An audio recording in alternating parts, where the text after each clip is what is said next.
Hey, it's Hunt. You found Hunt on Saints. We're talking black and gold football. Do us a favor.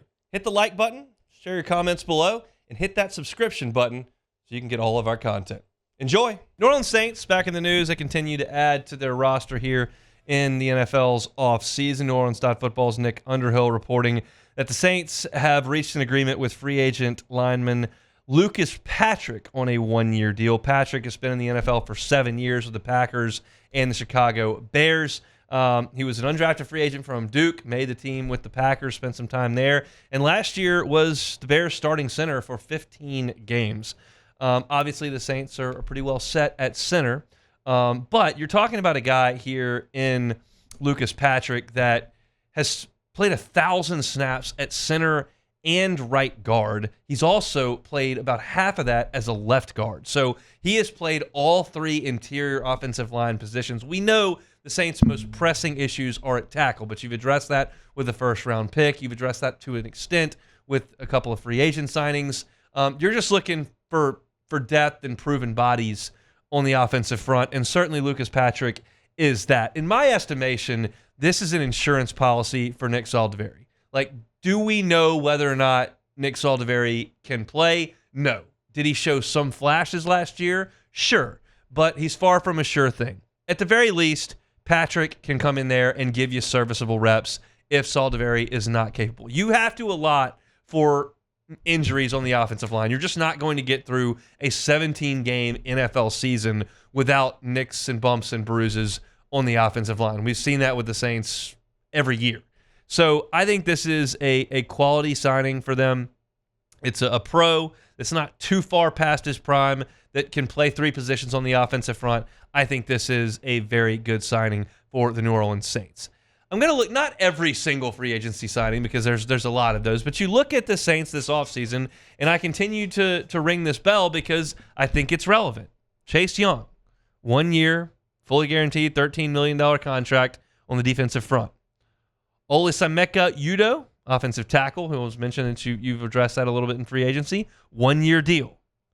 Ugo Amadi, 1 year deal, re-signed him. Kaliki Hudson, linebacker, signed him to a 1 year deal. Jonathan Abram, 1 year deal. Stanley Morgan, 1 year deal. Cedric Wilson, well, that's a 2 year deal, but not a big one. Signed Nathan Peterman to a 1 year deal. Don't even know if he's going to make the team, but an older insurance policy for your young backup quarterbacks. Willie Gay, 1 year deal. You get the picture. Like, this is what the Saints' plan has been in the offseason. They are fortifying their roster with some inexpensive, proven starters like Willie Gay, Lucas Patrick. These guys have started. Jonathan Abram gave you good reps last year. Chase Young has a really high ceiling and very low risk in just a 1 year deal. No matter what Dennis Allen wants to say, no matter what Mickey Loomis wants to say, no matter what Gail Benson wants to say, there's been a little bit of a shift this offseason to accumulate young players because they took more draft picks than they generally take this year, didn't get too aggressive and trade up, didn't mortgage any picks coming up in coming drafts, and they're not creating these 3 and 4 year contracts where they're inevitably going to restructure money and shove it into the back end to try to manipulate the cap and fill out a most competitive roster they can. No, they're not doing that. They're signing 28, 29-year-old veteran players to 1 year, risk-free, inexpensive contracts in an effort to get the money back in order moving forward. I don't know how you could look at it any other way.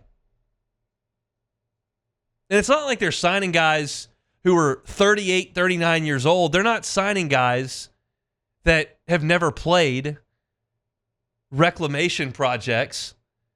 They're just signing slightly below average league players, inexpensive deals, going to fill a team out this year. Is it going to be great? I don't know.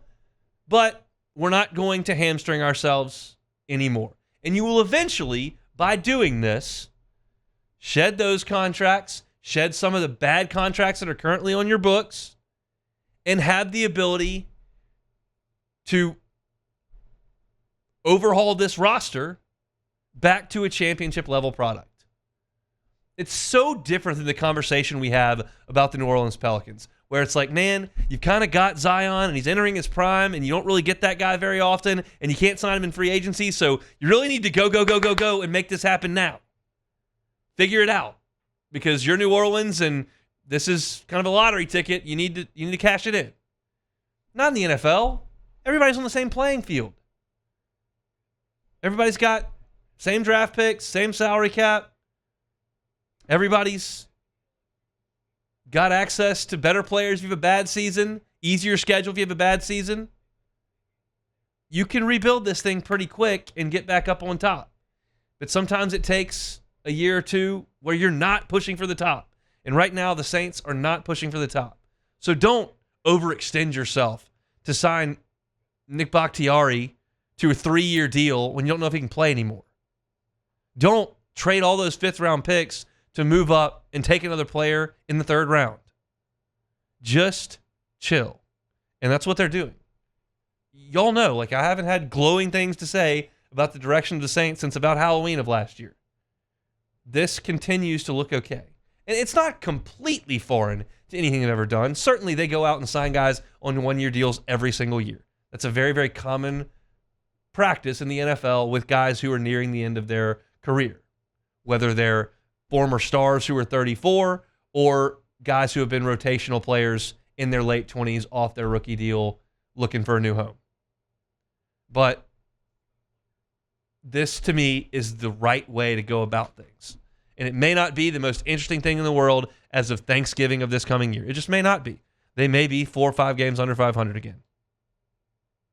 But it's what need to happen. And I think most Saints fans that I talk to, most Saints fans that are in the Bayou Ford chat, most Saints fans that interact with this station realize, like, it was a great run. Tried to kind of maintain it by keeping Dennis Allen and keeping Pete Carmichael and keeping Michael Thomas and Alvin Kamara and keeping Lattimore and Ramchick and Cam Jordan and kind of keeping the band together and just trying to make it work when Sean Payton and Drew Brees left. But it didn't. This is where you got to be. I think things are moving in the right direction right now by actually taking a step backwards. So Saints go out and make a free agent signing. Lucas Patrick, offensive lineman, who has played all 3 interior spots and will add some depth and versatility on the middle of that line for the New Orleans Saints. We'll see if injuries force him into some action here. Hey, it's Hunt. Thanks for watching Hunt on Saints. Before you leave, help us out a little bit. Hit that like button, leave your comments in the section below, and hit that subscribe button so you get all our content right here from Hunt on Saints. We'll see you next time.